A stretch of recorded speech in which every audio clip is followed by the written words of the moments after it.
In the 1960s, a man was born who would change the course of American literature forever. He would rise to become a songwriter, filmmaker, comedian, and an author, but he wouldn't get there without working for it.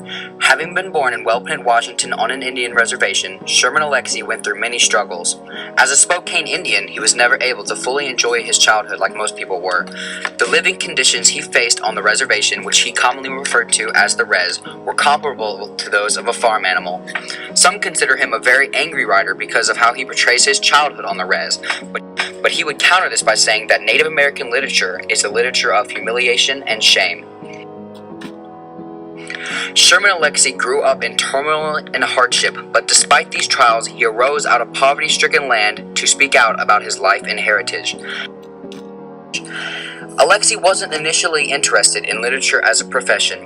In fact, in high school, the only reason he enrolled in a creative writing class was because he didn't want to take human anatomy. After only a few weeks of taking the class, Alexie knew he wanted to be a writer. The biggest obstacle he had to overcome was the culture barrier. Alexie had never been exposed to Native American literature before, so, in his mind, it was non-existent.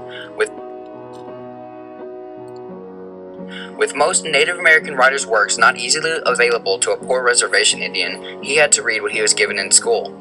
He sprouted his own aspirations to break the culture barrier that had been set. He did not want to conform to society and begin writing like all the other writers of his time. He was set on creating a whole new genre of literature. He wanted a Native American section in every library and bookstore. In Joel McNally's words, he was not about to back off from his Indian roots. Alexie's first books, Reservation Blues and Indian Killer, focus mainly on the dark points of his childhood. He emphasizes the anger he has towards the original settlers of North America for destroying his ancestors and pushing them onto reservations. He even goes as far as comparing the genocide of his ancestors to the Jewish Holocaust. As Alexie grew older, he married a woman who brought joy and happiness into his life. This joy can be seen in his writings. His books and poems go from dark and angry to happy and comical in just a matter of years. Alexie has received many prestigious awards for his writings, including the 2010 PEN/Faulkner Award for Fiction, and was also crowned the winner of the 17th Annual World Championship Poetry Bout. In 1999, he was named one of the 20 writers for the 21st century by The New Yorker. It is safe to say that Alexie has risen through trials and tribulations to become not only the first Native American writer, but also one of the most controversial and influential writers of the 21st century. But he didn't get to this acclaimed position without hard work. An article written by Lynn Klein states that Sherman Alexie grew up on a reservation surrounded by poverty, alcoholism, and disease, and against the odds, emerged to become a scintillating, multifaceted author.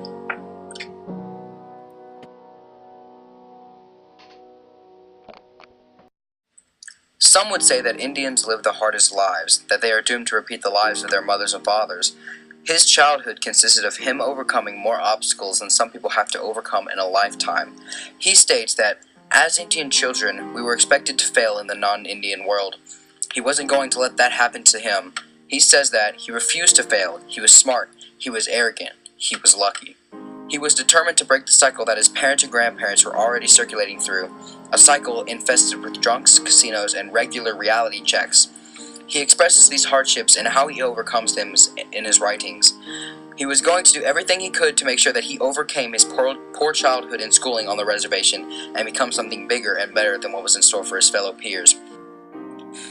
He expresses the hardships he faced as a child in his writings.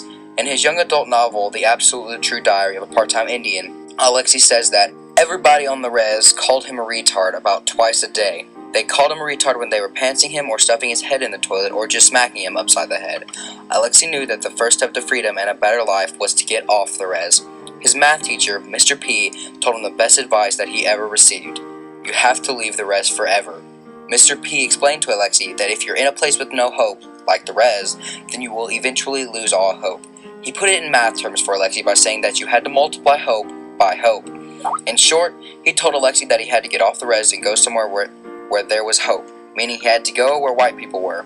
He decided to transfer to Reardon, a school dominated by white farm boys. Leaving the reservation schools and going to a white school was something an Indian kid never even thought of doing. Alexie figured that his fellow tribal members were going to torture him, but he knew it was the only way out. When you look at all of Alexie's work put together, They all have the same common theme of overcoming. It is this theme of overcoming that makes Alexie's work so powerful. Despite being one of the smartest kids on the reservation, which isn't saying much, Alexie didn't expect to have anything on the kids at Reardon. He wouldn't have been as smart as he was, however, without the help of his father. He gives credit for his smarts to his father, who loved books, and since he loved his father with an aching devotion, he decided to love books as well. Because he was on the res his entire childhood, he was not given many opportunities to read.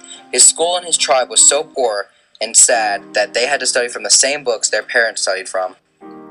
Alexie was the weakest link whilst on the reservation, and now he is the weakest link at Reardon. He knows he has to prove himself. He has to overcome the squaw boy and red-skin insults that are thrown at him as he walks down the hall. One day, he decides he's not going to put up with it anymore. He's going to fight the next person who decides to insult him, which turns out to be Roger, one of the strongest and most popular kids at Reardon. Alexie spins around and throws a punch straight at Roger's face, causing him to fall on the ground with blood gushing out of his nose. Everybody around it begins going crazy. They're all scared of him all of a sudden. Alexie says that he felt brave all of a sudden. Yeah, maybe it was just a stupid and immature schoolyard fight. Or maybe it was the most important moment of his life. Maybe he was telling the world that he was no longer a human target. After that brief fight, the kids at Reardon respected Alexie. They became friends with him, and he eventually went on to become a successful basketball player with a beautiful girlfriend.